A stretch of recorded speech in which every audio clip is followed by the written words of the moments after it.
Good evening to one and all. ఈరోజు మనం normal sub groups, quotient groups, homomorphisms గురించి తెలుసుకుందాం. అభిలంబ ఉపసమూహాలు, హోమో సమరూపతలు, సహసమితులు, సమూహ కోషెంట్స్, లాగ్రాంజ్ స్థిరము, normal sub groups, quotient groups గురించి తెలుసుకుందాం. Quotients, let G comma dot be a group with subgroup H for A comma B belongs to G. We say that A is congruent to B modulo H and write A is congruent to B mod H if and only if A B inverse belongs to H.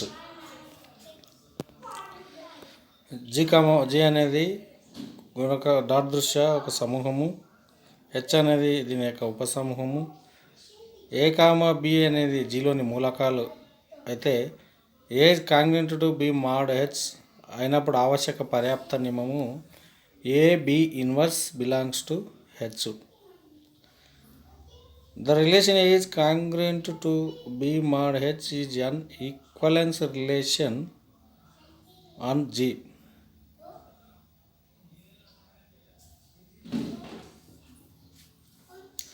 The equivalence class containing A can be written in the form HA set of all HA small h belongs to capital H and it is called a right coset of H in G. The element A is called a representative of the coset HA.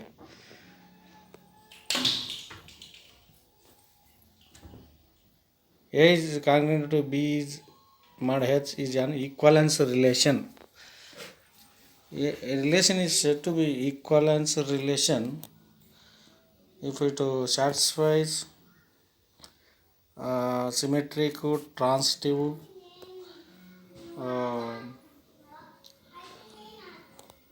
properties,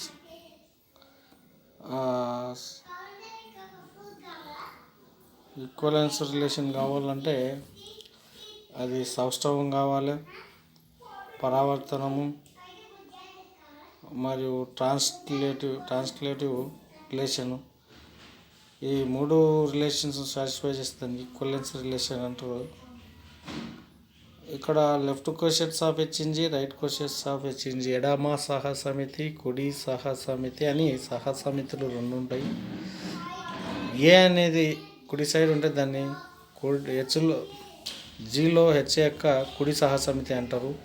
ఏ అనేది ఎడమ side ఉంటే జీలో H యొక్క ఎడమ సహసమితి అంటారు. అంటే కుడి సహసమితి అనేది HA స్లైడ్లో చూపించిన విధంగా HA equals to set of all HA such that H belongs to H. అంటే ఇక్కడ ఇందులో ఏ అనేది కుడి సైడ్ ఉంది కాబట్టి దీన్ని కుడి సహసమితి అంటారు. ఆ విధంగా కాకుండా ఏ అనేది ఎడమ సైడ్ అంటే AH equals to AH such that H belongs to H అయితే అప్పుడు దాన్ని ఎడమ సహసమితి అంటారు. ఆ ఏను రిప్రజెంటేటివ్ అంటారు.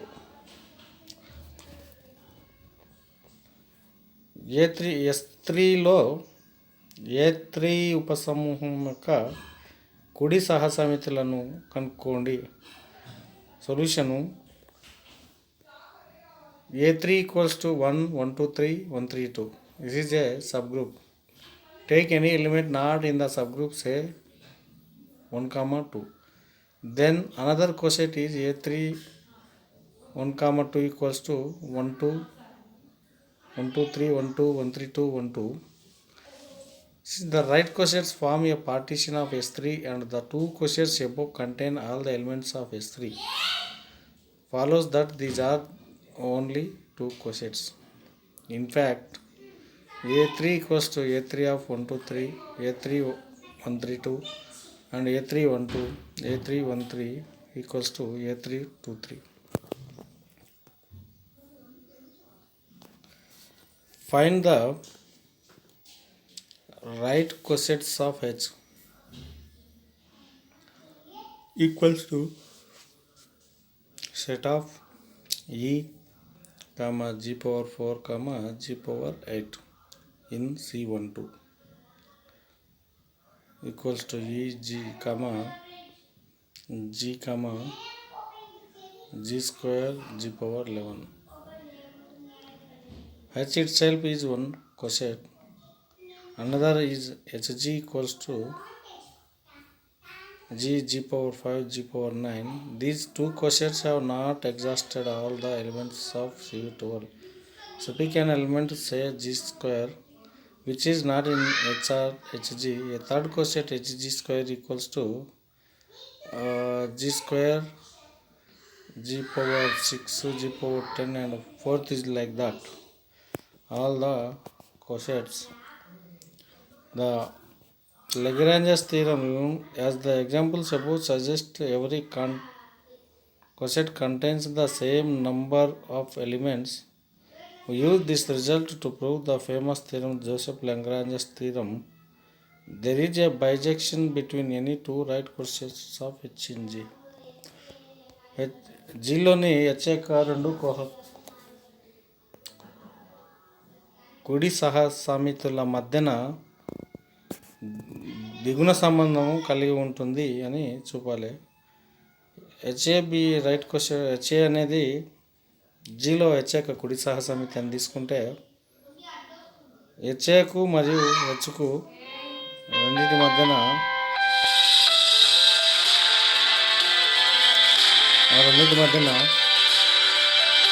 కుడి సహసమితి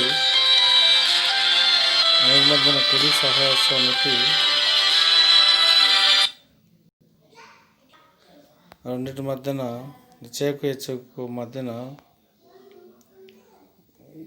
దిగున ప్రమేయం అనేది రెండు కుడి సహసమితుల మధ్యన ఉంటుంది.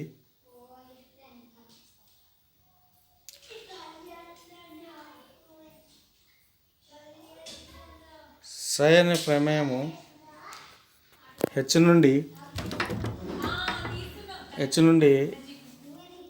హెచ్ఏకు psi of H equals H a. ఉజిదానికి ఫోన్ చేయండి, వాచ్మెన్కి ఫోన్ ఎక్కువ చేస్తున్నాడు, అర్జెంట్ ఉంటుంది. సై అనే ప్రమేయం H2HA by psi of H equals to HA. H నుండి హెచ్ఏకు దిగున ప్రమేయం అనేది చూపాలి కాబట్టి సై అనే ప్రమేయాన్ని హెచ్ అనే మూలకం క్యాపిటల్ హెచ్లో ఉంది, హెచ్ఏ అనే మూలకము క్యాపిటల్ హెచ్ఏలో ఉంది. తీసుకొని ఇప్పుడు దీన్ని మనం ద్విగుణ ప్రమేయం అని చూపాలి. ద్విగుణ ప్రమేయం అని చూపాలంటే ఇది అన్వేకం కావాలి, సంగ్రస్తం కావాలి. అన్వేకము సంగ్రస్తము అయితే దానిని ద్విగుణ ప్రమేయం అని అంటారు. Psi H2HA by psi of H equals to HA. Then psi is clearly subjective. Now suppose that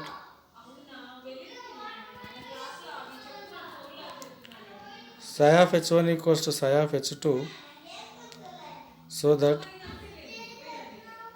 H1A equals to H2A.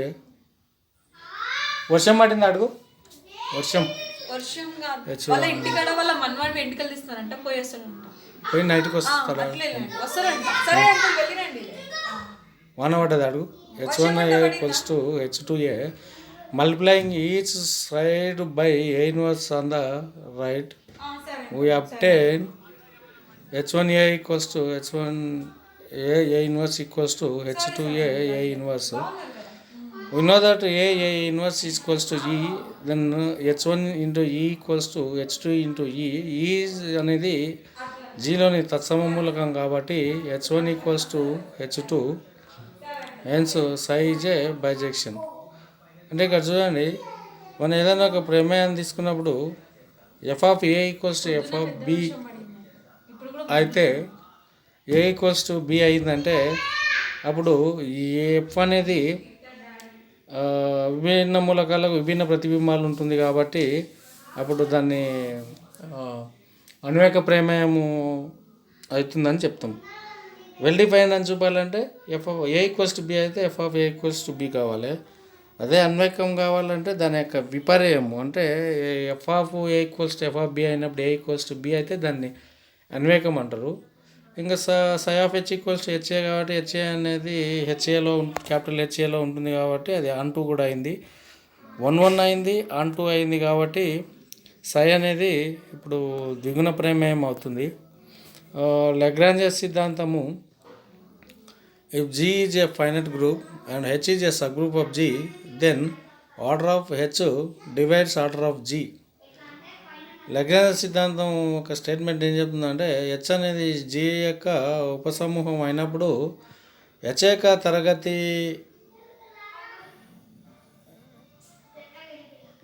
G యొక్క తరగతిచే భాగించబడుతుంది. అంటే హెచ్ యొక్క తరగతి అనేది జీ యొక్క తరగతికి ఫ్యాక్టర్ అవుతుంది. The right cossets of H in G form a partition of G can be written as disjoint union. అంటే విభిన్న మూలకాల యూనియన్గా రాసినట్లయితే అంటే హెచ్ఏ1 హెచ్ఏ2 హెచ్ఏకి వెళ్ళి ఇవన్నీ విభిన్న పార్టీషన్స్. ఇందులో ఉన్న మూలకం అందులో ఉండదు. అంటే జీని మొత్తాన్ని ఏం రాస్తున్నాం విభిన్న కుడి సహా సమితుల సమ్మేళనంగా రాస్తున్నాం. అంటే G equals to H a one union H a two union dash dash dash union H a k for a finite set of elements. A one a two dash dash ఏకేలు ఇవన్నీ జీలోని మూలకాలు. అయితే the number of elements in each cosets is cardinality of H. అంటే ఇంతకు cardinality of H equals cardinality of H a. హెచ్లోని మూలకాల సంఖ్య అనేది వాటిలోని కుడి సహసమితుల లేక ఎడమ సహసమితుల మూలకాల సంఖ్యకు సమానమవుతుంది. కాబట్టి cardinality of H equals cardinality of H a equals cardinality of a H. That's why ఈ H a one union H a two union dash dash H a k that means కుడి సహసమితులు కే ఉన్నాయి. కాబట్టి cardinality of H a one equals cardinality of H a two కాబట్టి cardinality of G equals to cardinality of H a one plus cardinality of H a two plus dashes plus cardinality of H a k రాయొచ్చు. ఇవన్నీ disjoint sets కాబట్టి ఆ విధంగా రాస్తున్నాము. అంటే cardinality of H a equals cardinality of H కాబట్టి మొత్తాన్ని ఏం రాయొచ్చు G equals to cardinality of H plus cardinality of H plus cardinality of H plus dash dash dash plus cardinality of H like that k times k repeated cardinality of h are there. The cardinality of g equals to k into cardinality of h. This is look like q equals to bq. That means b divides a. Hence we say that cardinality of h is divides cardinality of g. ఈ విధంగా మనం దీని యొక్క సహసమితులలో Lagrange సిద్ధాంతాన్ని prove చేయడం జరుగుతుంది. అంటే ఇక్కడ జీలో డిస్జాయింట్స్ విభిన్న సహసమితులను తీసుకొని వాటి యూనియన్ తీసుకున్నాము, దాన్ని ఇరువైపులా కార్డినాలిటీ చేసినాము. కుడి సహసమితులు ఎడమ సహసమితులు అని రెండు సమానము. అది కార్డినాలిటీ ఆఫ్ హెచ్కు సమానం కాబట్టి అవి కే సార్లు ఉన్నాయి కాబట్టి కే ఇంటూ కార్డినాలిటీ ఆఫ్ హెచ్ అయింది. ఈ విధంగా మనము లాగ్రాంజ్ థీరంను ప్రూవ్ చేయడం జరిగింది. ఇప్పుడు హెచ్ అనేది ఒక జీ యొక్క ఉపసమూహము మరియు the number of distinct right cosets of H in G is called the index of H in G. It is written GH. The following is a direct consequence of the proof of Lagrange's theorem. అండి ఇప్పుడు index of H in G అంటే హెచ్లో జీలో H యొక్క సూచిక. Index అంటే సూచిక. దాన్ని ఏ విధంగా డిఫైన్ చేస్తారంటే the number of distinct right cosets of H in G. అంటే జీలో హెచ్ యొక్క ఎడమ సహసమితుల సంఖ్య లేదా జీలో హెచ్ యొక్క కుడి సహసమితుల సంఖ్య, ఈ రెండింటిని ఆ సంఖ్య రెండు అనేది సమానమవుతుంది. ఆ సంఖ్యనే దాని index of H in G అంటారు. జీలో హెచ్ యొక్క సూచిక అని అంటారు. ఈ సూచిక అనేది రెండు అయిందంటే హెచ్ అనేది ఆటోమేటిక్గా అవిలోమ ఉపసమూహం అవుతుంది అనేది అది నెక్స్ట్ వస్తుంది. If G is a finite group with sub group H అప్పుడు cardinality of G H equals to cardinality of G by cardinality of H that is equals to the index of H in G. Corollary, if A is an element of a finite group G, then the order of A divides the order of G. Order of every element must divide the order of that group, obviously. Now, normal subgroups, let G be a group with subgroup H. The right quotients of H in G are equivalence classes under the relation A is congruent to B mod H. That means A B inverse belongs to H. We can define it, relation L on G so that A L B if and only if B inverse A belongs to H. We already know that A is congruent to B mod H if and only if A B inverse belongs to H. Otherwise it can be also written as the B inverse A belongs to H. Why? Because A B inverse belongs to H can be written as H is a subgroup by the necessary and sufficient condition H is a subgroup of G. If that implies HH equals to H, but the converse need not be true. Example is N equals to N, but N is not a subgroup of G. A B inverse belongs to H. That can be written as H A B inverse equals to H A B inverse H equals to H. We multiply the both sides with A inverse, then A inverse it cancel. B inverse belongs to A inverse H. Again we multiply it so then we get the B inverse A belongs to H. Left cosets అనేది a H equals to a H such that H belongs to హెచ్గా స్లైడ్లో చూపిన విధంగా define అవుతుంది. అయితే ఇప్పుడు H equals to ఏ3 k equals to set 1 1 2 in S3లో హెచ్ యొక్క సూచిక దీనిని చూసినట్టయితే calculate the right cosets of H equals to ఏ3 in example right cosets H equals to 1 1 2 3 1 3 2 ఇచ్చి H12 equals to 1 2 1 3 2 3 left cosets and right cosets division is the number of the left and right quotients are same. A group of H, a subgroup H of a group G is called a normal subgroup of G if X inverse G inverse H G belongs to H, where G belongs to G and H belongs to H. G inverse H G belongs to H for all G belongs to G and H belongs to H.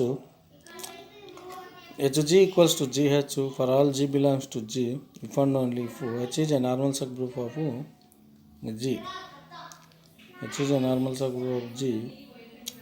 H అనేది G యొక్క అభిలంబ ఉపసమూహం కావాలంటే దానికి XH X inverse belongs to H లేదా X inverse H X belongs to H X belongs to G కావాలను.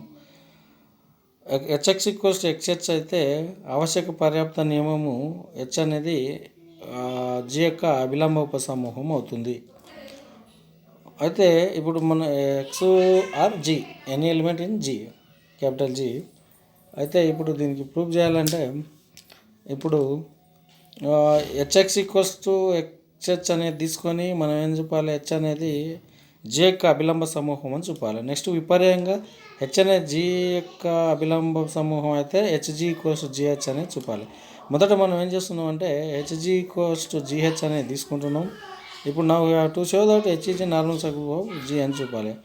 దానికోసం ఏం చేస్తున్నాం అంటే ఇప్పుడు హెచ్జి అనేది హెచ్లోని మూలకం, హెచ్జి ఈక్వల్స్ టు జిహెచ్ ఇచ్చిన దాని ప్రకారం హెచ్జి ఈక్వల్ జిహెచ్1 for H one belongs to H and g inverse H g equals to g inverse g H one. ఇటువైపులో జి ఇన్వర్స్ కింద మల్టిప్లై చేస్తున్నాం. ఆ జి ఇన్వర్స్ జి అనేది హెచ్లో జి అనేది జీలోని మూలకం కాబట్టి జి ఇన్వర్స్ జి అనేది తత్సమ మూలకం అవుతుంది. కాబట్టి అది ఏమవుతుంది ఈ ఇంటూ H1 అవుతుంది. ఈ H1 ఈ అనేది తత్సమూలకం కాబట్టి లాస్ట్ ఈ H1 మిగులుతుంది. ఈ H1 అనేది Hలో మూలకం కాబట్టి G ఇన్వర్స్ HG అనేది కూడా Hలో మూలకం అవుతుంది. ఇది ఎట్లుందంటే X ఇన్వర్స్ లేకుంటే X ఇన్వర్స్ X లాగా ఉంది కాబట్టి నార్మల్ సబ్ గ్రూప్ యొక్క డెఫినేషన్ ప్రకారము H అనేది G యొక్క అభిలంబ సమూహం అయింది. విపర్యంగా మనం ఇప్పుడు ఏం తీసుకుంటున్నాం అంటే H అనేది అభిలంబ ఉపసమూహం అయినట్లయితే మనం ఇప్పుడు ఏం చూపాలంటే HG ఈక్వల్స్ GH అనేది చూపాలి.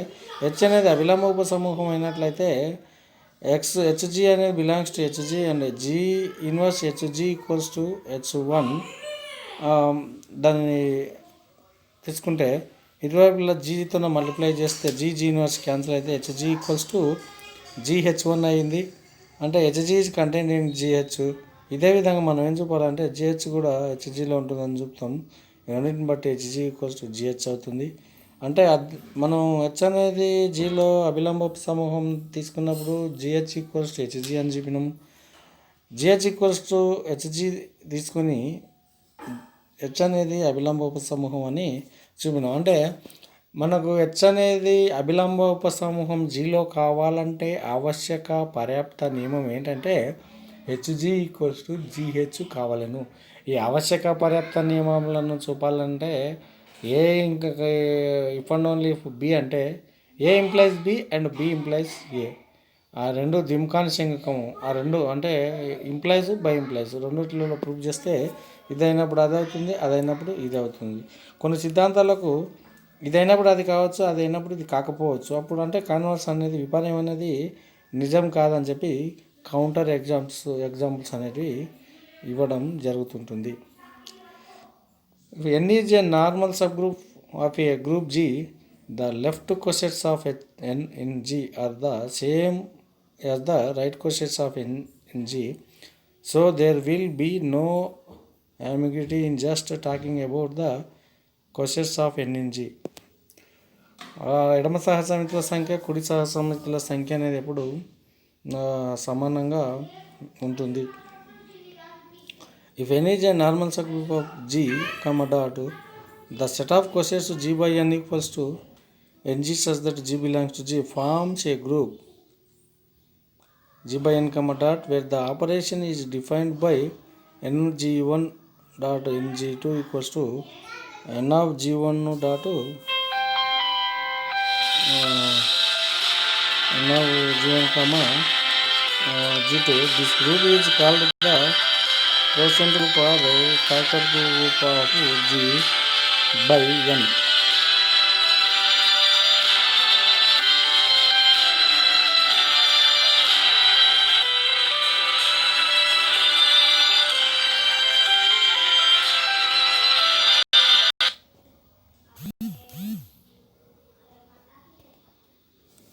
The operation of multiplying two quotients Ng1 and Ng2 is defined in terms of particular elements G1 and G2 of the quotients.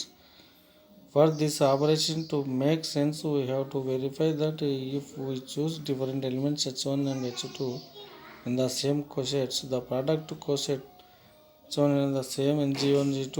Since H1 is the same quotient of H1 congruent to G1 and H2 is congruent to G2 mod n.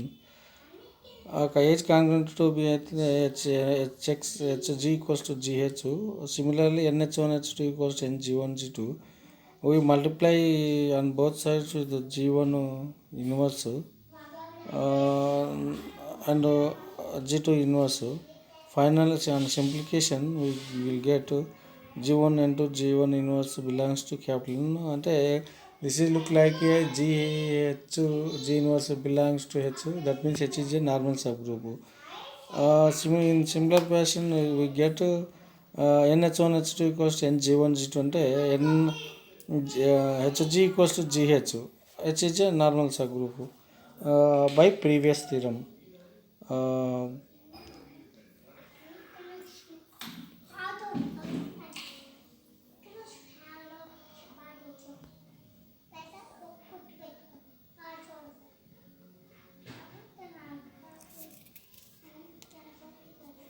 Next క్లాస్లో quotient group అంటే ఏంటి, quotient group అయిన problems చూద్దాం.